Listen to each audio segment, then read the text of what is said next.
से आकर के जो अंतिम संस्कार की कार्रवाई है इसमें शामिल हो जाएं। मजार पे मट्टी डालने और फातिहा पढ़ने से कौन सी रोक है, लेकिन एक बार एक साथ जाके हुल्लड़बाजी ये मुनासिब नहीं है। जिन्होंने नारेबाजी की है उन सबकी वीडियोग्राफी कराई गई है और सबके विरुद्ध कार्रवाई करेंगे।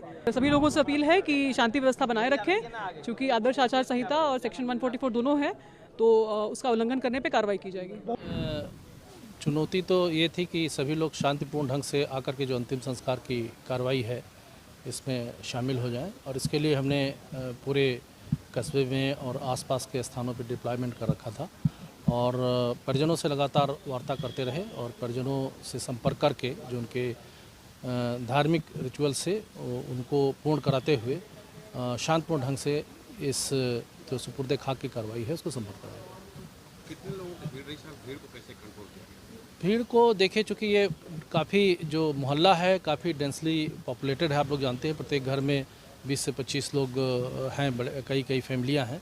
तो जब ऐसी कोई कहीं की मृत्यु होती है, इंतकाल होता है किसी का, तो लोग आते हैं, संवेदनाएं व्यक्त करते हैं। तो ग्रुप में लोग आए और जो अंतिम नमाज थी प्रिंस मैदान में, वहाँ पे लोग इकट्ठे हुए थे और वहाँ से जैसा कि परिजनों से वार्ता की गई थी, लगभग 50-60 लोग जो कब्रिस्तान था वहाँ पर जाने के लिए बात हुई थी, तो उतने ही लोग गए और सब लोगों ने उसमें शामिल किया। अब सुपुर्दे खाक के बाद मिट्टी उट्टी देने के लिए जो 2-4 नियर एंड डियर्स उनके जो परिजन हैं, जिनकी अनुमति घर वाले दे रहे हैं, वो अपना ग्रुप में आकर के मिट्टी की कार्रवाई कर रहे हैं और बाकी सभी लोगों का डिस्पर्सल का कार्य हो रहा है। पहली बार जो जनाजे के 7 लोग आए तो काफ़ी भीड़ आई, लेकिन घर वालों को ही पहली बार में जाने दिया गया, कुछ ऐसा भी था? घर वालों से बात हुई थी, उन्होंने कहा था 50 से 60 जो हमारे नियरेस्ट लोग हैं वही जाएंगे, तो उनको रोक करके, बाकी लोगों को रोक करके उन्हीं लोगों को उनके साथ जाने दिया गया। बाकी लोगों को डिस्पर्स कर दिया गया, क्योंकि रात से ही जब से डेड बॉडी आई है तब से लोग अपनी संवेदनाएं व्यक्त करते हैं, आ रहे हैं, घरों से आते हैं, मिलते हैं और अपने घर वापस चले जाते हैं। यहाँ पे जो जनाजे का दफन होना था वो सकुशल हो गया है और परिजन अब अपना मिट्टी देके और वापस काफ़ी लोग लौट गए हैं, बाकी लोग धीरे धीरे जा रहे हैं।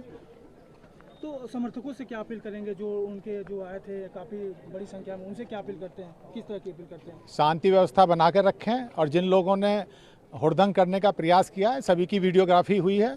ऐसे लोगों को चिन्हित किया जाएगा जिनके द्वारा आचार संहिता का उल्लंघन करके किसी तरह की नारेबाजी की गई है, उनके विरुद्ध कार्रवाई की जाएगी। बाकी सब शांतिपूर्ण हो गया।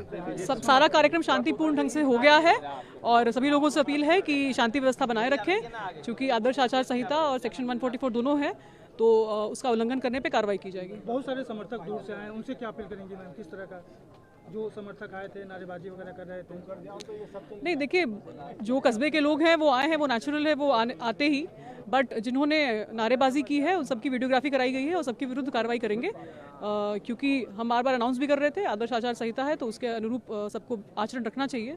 जिसने भी उल्लंघन किया है उसके विरुद्ध विधिक कार्रवाई होगी, उसके विरुद्ध मुकदमा दर्ज कराया जाएगा। जिंदाबाद के नारे लगाए गए। अभी आपको मैंने बताया कि वीडियोग्राफी कराई गई है, उसका अवलोकन करके जिसने नारा लगाया है, जो नारा लगाया है, उसके विरुद्ध हम लोग FIR दर्ज कराएंगे। नहीं, इसका जो धार्मिक तरीका होता है, पहले घर पे जनाजा आम जनता के दर्शन के लिए रखा गया, उसके बाद जनाजे की नमाज हुई और फिर यहाँ इस हाते में जो पुरखों के कब्रिस्तान है यहाँ पे दफन हुए। फातिहा हो चुका है, क्योंकि भीड़ भाड़ बहुत ज़्यादा थी, ओवर क्राउड हो जाने की वजह से कुछ मुश्किलें आई, लेकिन धीरे धीरे सब कुछ खैरियत से हो गया। जो समर्थक आए थे उनको क्या अपील करेंगे? जो कुछ नहीं, वो सब मट्टी आज दे लें, कल दे लें,